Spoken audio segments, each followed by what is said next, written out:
আল্লাহওয়ালাদের আলোচনার মধ্যেও নূর থাকে।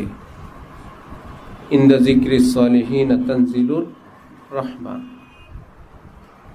সালিহিনের আলোচনা করলে রহমত নাজিল হয়। তো কোনো ফুলের নাম নিলে ঘ্রাণ আসে, যে যেখানে পৃথিবীর ওই ফুলটার নাম নিবে সেখানেই সকলের নাকে ঘ্রাণ পাবে। এমন যদি হয় তাহলে ফুলের গায়ে কত ঘ্রাণ, যে ফুলের নাম নিলেই ঘ্রাণ আসে। আউলিয়া উল্লাহর নাম নিলে আল্লাহ রহমত দান করেন। আউলিয়া উল্লাহ কত বেশি রহমতওয়ালা, কত বেশি রহমতের মধ্যে আল্লাহ পাক তাদেরকে রাখেন। হাকিমুল উম্মত হযরত থানবী বলছেন, আল্লাহর ওলি হতে দুই কাজ, এক নম্বরে ঈমান, দ্বিতীয় হলো তাকওয়া।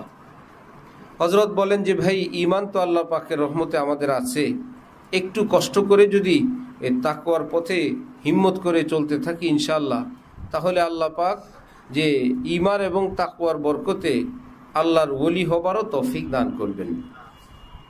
কোরআনে পাকে ওলি দুই কিসিম বয়ান করা আছে, কেউ আল্লাহর ওলি, কেউ শয়তানের ওলি। আল্লাহু ওয়ালিয়ুল্লাযীনা আমানু ওয়াল্লাযীনা কাফারু আউলিয়াউহুমুশ শাইতান।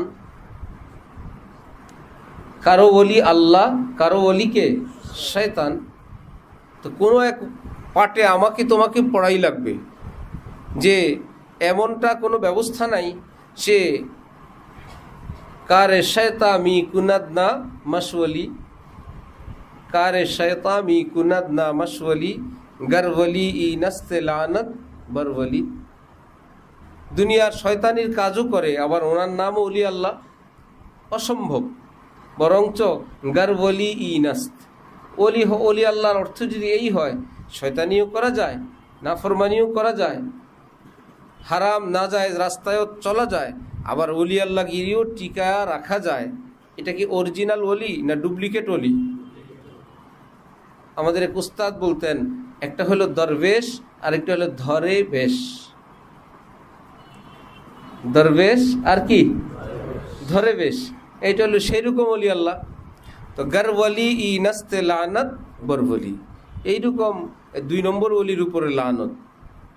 এই লানত মানে তার বেলায়েতের উপরে, তার এই দুষ্টামির উপরে, যে তুমি এইরকম শয়তানির পরেও এইরকম একটা মিথ্যা ধারণা করতে পারলা না। আল্লাহ আমাদেরকে খাঁটি আল্লাহ পাকের পাক্কা ইমানদার বান্দা হওয়ার তৌফিক দান করেন। যে খাঁটি ইমানদার হয় সে ওলি আল্লাহ হয়, যে মুত্তাকি হয় সে ওলি আল্লাহ হয়, যে সালেহ হয় সে ওলি আল্লাহ হয়, যে কামেল মুমিন হয় সে ওলি আল্লাহ হয়, যে পাক্কা মুসলিম হয় সে কি হয়? ওলি আল্লাহ না বুঝলে পাক্কা মুসলমান তো বুঝি, কামেল ইমানদার তো বুঝি, এইটুকুন হলে বাকিটা আর হওয়া বুঝা লাগবে না। আল্লাহ আমাদেরকে তৌফিক দেন, হিম্মত দেন, এবং এর বিপরীত চরিত্রের মোকাবেলা করার মতন আল্লাহ আমাদের সকলকে সেরকম মুজাহাদা এবং হিম্মতের তৌফিক দান করেন। আখির দাওয়ানা আলহামদুলিল্লাহি রাব্বিল আলামিন।